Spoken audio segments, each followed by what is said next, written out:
Oh, okay. Recording. All right. So it is Monday, April 10th. And here's our read aloud. Anna Strong, writing about women in the American Revolution. This would be a great book for you. Anna Strong, History in the Making, a Spy During the American Revolution. They used a lot of women spies, and I wonder if it's because they suspect women of being that sneaky or something. They thought that it was just the men fighting the war. Here we go. This is 9, almost 10 minutes long.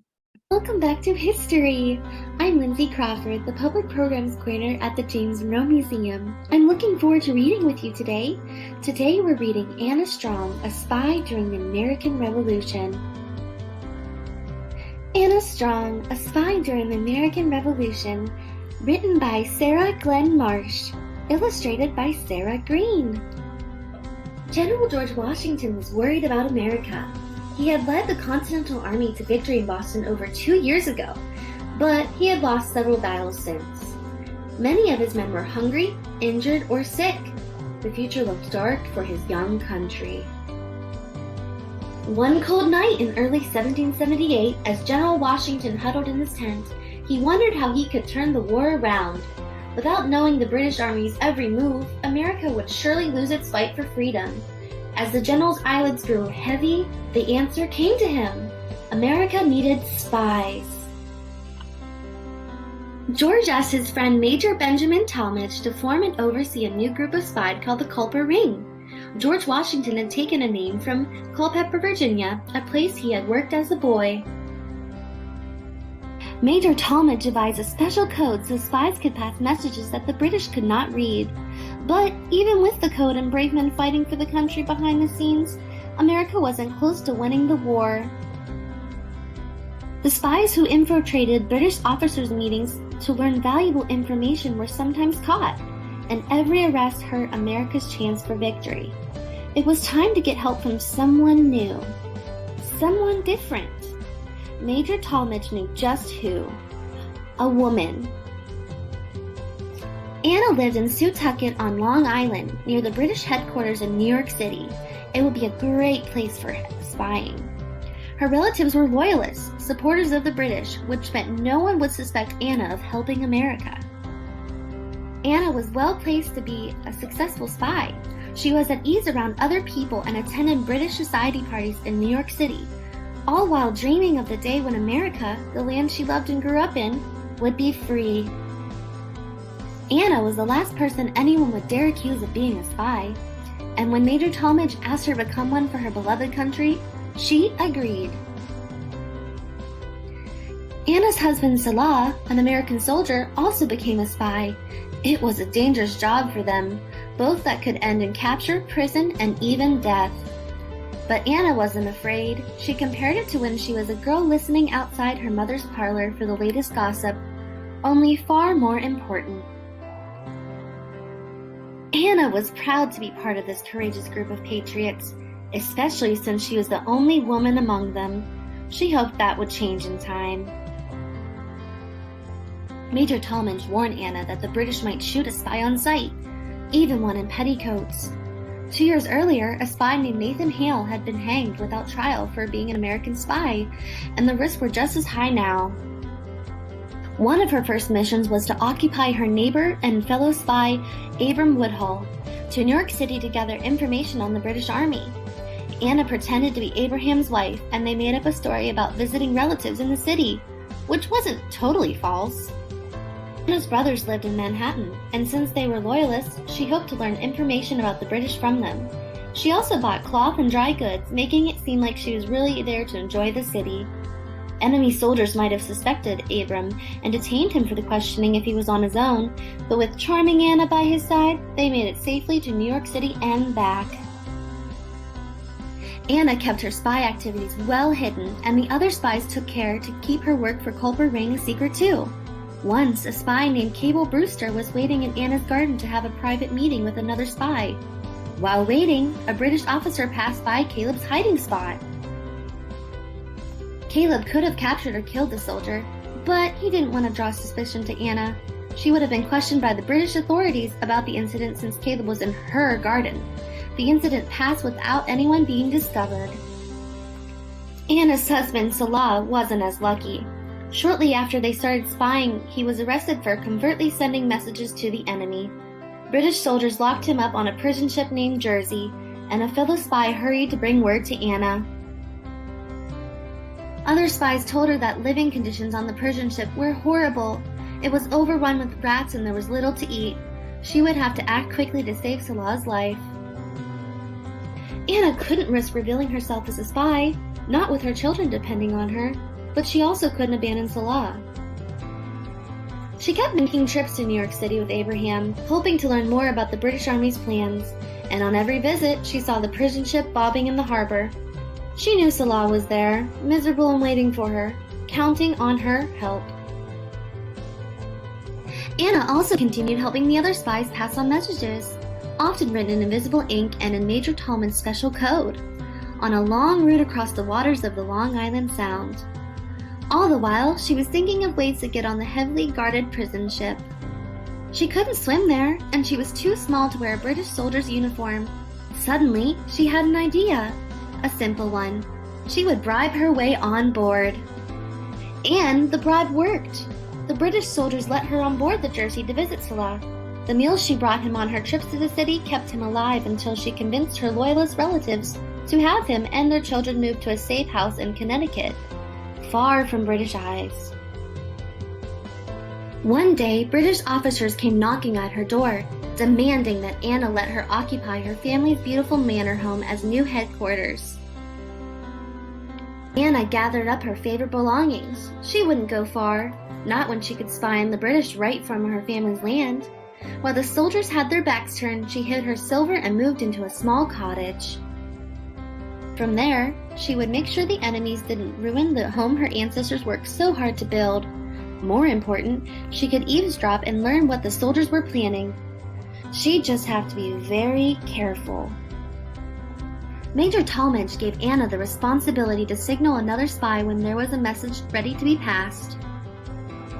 It would be carried along the complicated route across the Long Island Sound to Connecticut, then on to General Washington's headquarters. At first, Anna thought about using a lantern, but then she had a better idea. Anna hung a dripping black petticoat on her clothesline. The British never suspected a woman's clothes hanging outside meant a message was ready to be delivered to General Washington. Soon, Anna figured out more ways she could use her linens to pass messages to the other spies. Handkerchiefs on her clothesline told the location of a boat hidden nearby cove. If there were 4, Major Talmadge and the others knew to check a certain cove. If there were 6, they'd check another. British officers often strolled past Anna's cottage as she hung out her petticoats. What if they realized what she was doing and locked her up on the Jersey? But she couldn't be afraid. America needed her. One night, another spy came to visit Anna with a very important message about where the British Army would be moving next. Anna knew what this meant. A chance for America to get a step ahead of the British and finally start winning the war for their freedom. Now it was up to her to signal to a third spy who would take the message across the Sound to General Washington. Early the next morning, Anna grabbed her laundry basket and hurried outside. She could feel the eyes of soldiers on her, but she never gave them a reason to suspect her. She hung handkerchiefs and petticoats in neat rows, like she did every day. There was nothing she could do now but sit by her window watching the British soldiers and wait. Anna hoped that General Washington would get the message. And he did. Washington used the secrets Anna and the culprit ring spies passed to him to anticipate enemy troops' movement and plan ahead, helping to win the Battle of Yorktown. And eventually, the ultimate victory, independence. When the good news reached Anna, she celebrated with her family. By that time, Salah and their children had returned home. Anna knew that some people were worried about the future of their young nation, but she wasn't afraid. She was glad she risked her life for her family and her nation's new freedoms. And President George Washington was glad his spies had trusted the clever Anna Strong. She was just the woman America needed. The end. Thank you so much for joining me today for History. And this book also has a kind of a cool thing at the end of it.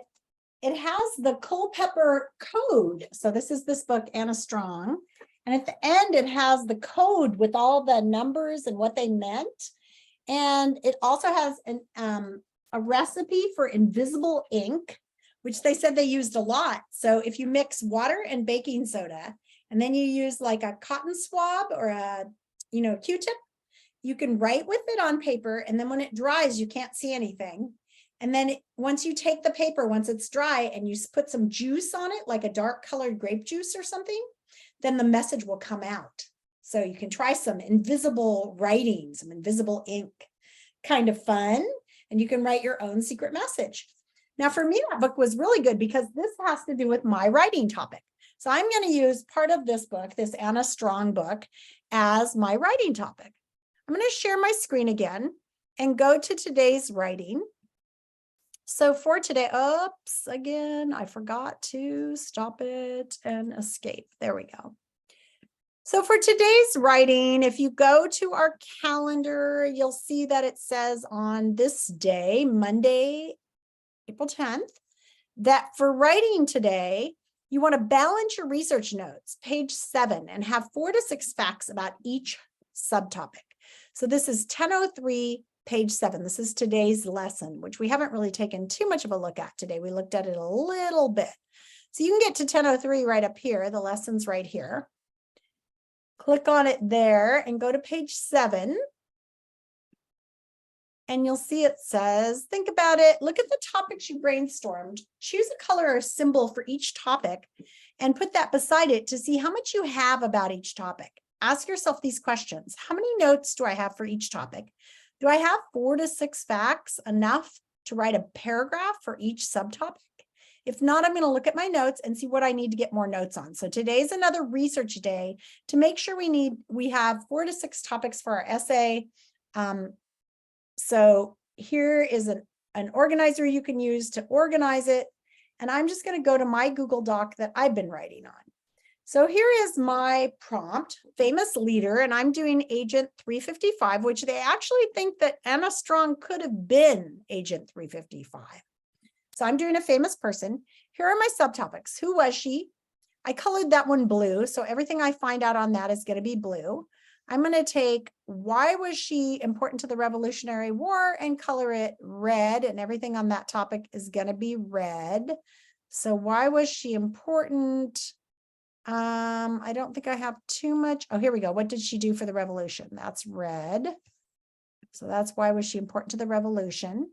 And my third topic is what theories are there about her identity? So there are a lot of different theories about who she really was, and they don't know for sure if it was Anna Strong or somebody else.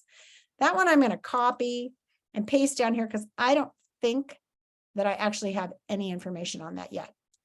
And then the thing that I was trying to teach you the other day about, oh, I didn't mean to paste that down there and make it number 4. Let's get rid of that and just have it be there.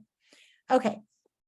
So the thing I was trying to show you and why this looks the way it looks is that I've been getting information on these topics, and I've been using this tool that I tried to teach you about the other day. I found it, it's in Tools, and if you go to Explore, so if you go to Tools at the top and you go down to this Explore that has a little star on it, and you click on it. So let's say I want to explore who could Agent 355, oops, what happened to my screen? It went away. No. Okay, here we go. Go back to Explore. Sometimes it does this. I don't know why Explore sometimes does this. Maybe I have to wait till it pops up. But if I go here to this little search engine, I can put in a question here. What theories are there about the identity? Oh, I did it again. I must be hitting enter. Oh, here we go. What theories are there about the identity of Agent 35? So I want to know that. So I'm going to put that in there and I'm going to search. And this is kind of like searching the web, but there's an advantage here. So let's say I want to go to Agent 355 on Wikipedia. Two cool things here. I can go straight to Wikipedia and look at that. I can also footnote it. So I'm going to show you how to do this. It's a pretty cool tool in your Google Doc. So if you're in your Google Doc and you're doing some research, and it says here, Agent 355, she was one of the first spies, but her real identity is unknown. The only direct reference is using the number 355. Let's see, I want to come to where they think, oh, here, one person has been named as possible is Anna Strong. Okay, so this one I'm going to highlight from this article, and I'm going to do Control-C to copy it. And then I'm going to go back to the other website that I was on right here, and I'm going to paste it in. So this is a theory about her identity. So it's my third topic. I'm going to put it right here. I'm going to paste it in. And then I'm going to leave my cursor there because I want to show people where this came from. So it came from this Wikipedia article, and watch what happens when I click it. If I click this little cite as footnote, it's going to put a number there. And it's going to put the citation down here. So now this little number 5 shows that it came from this article. So all of these places where I've taken direct quotes, it puts them in quotation marks and it puts a little number by it. And then if I want to know where that came from, it's right here. And when I write my article, I can actually just copy and paste that whole thing and it will keep the footnote in it, which is very cool. You're going to want this as you go on in school and you have to do bibliographies because it automatically does it for you. And it has a link to the website where you got it from. And then when somebody's reading it later on, they'll be able to see that. So I'm still not writing, I'm just collecting information. So on topic 1, who was she? I have this information on who she was, quite a bit. Then why was she important to the Revolutionary War? Oh, I only have a little bit on that. And I only have a little bit on who she could have been. So I'm going to go back to that Wikipedia article and see if I can collect some more on who she could have been, what other theories. Oh, here we go. Another theory. So another theory is that it might have been, and here's another theory and another theory. Ah, okay. So I'm going to copy all of those and put those in my paper right here under what other theories are there. I'll just return. Oh, please don't do that. Okay, why is it not on here? There we go. Return. I'm going to paste in there all that stuff. And then I want to make sure that I have that footnote there. So I'm going to go over here and make sure that I know where that came from. And it sticks it down there again, the same article, saying that this also came from that article. Cool. So that's just a little trick if you want to cite it. But also today is all about making sure you have enough information, enough facts. Now you can copy and paste them into your thing, but remember when you put them into your actual article, you would have to say, who was she? I would have to put it in my own words. Agent 355 was so mysterious that no one really knows who she was. In one book, it said, and I'm going to have to put this in quotation marks because I stole this from the book. Then I can have the exact words in there, right? You should probably put a space between no and one. I can fix that later. Right now, I'm just doing my rough draft. So, but I'm not just going to stick the words in and pretend they're mine. They have to be in these quotation marks if they're the exact words from a story. And you can see this says number 1 down here. So then if I want to know where that came from, it came from this article, who was Agent 355. So this is neat, you guys. We didn't have anything like this when I was a kid writing. I've got a lot on topic 1. I've got some on topic 2, but not that much. And now I've got quite a bit on topic 3. So I better go back to topic 2. What did she do for the revolution? And type that in over here and come up with some other, remember it's in tools and explore. And now I really want to collect some more information on what did Agent 355 do for the revolution. I could also tell some information that I just learned from that book. And then I just have to say that I learned it from that book, right? Okay, if you have a question about how to do this kind of research, you can stay with me. Otherwise, I'm going to set up breakout rooms. Your job today is make sure you've got at least 3 topics. I know it said 4 to 6, and you've got 4 to 6 facts about each topic. So try to get more research on your topic. Tomorrow we start writing. You do not have to stay and do it in the breakout rooms because, you know, you're just writing. But if you want help, stay. Okay? And if you want to ask me any questions or you need help setting up a Google Doc or anything like that. Hey, Sasha, I don't have the link to your Google Doc yet for some reason. So make sure, Sasha, that you've shared it with me. And Halame, I got your topic, but I didn't get a link to your Google Doc either. So make sure you've shared that with me.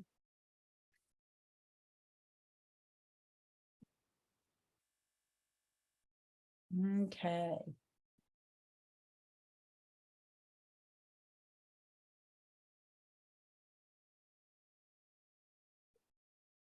I found the keyboard shortcut to get the Explorer Oh, you thingy. did? What is it, Amadi? Control Alt Shift I. I'm gonna type it in chat.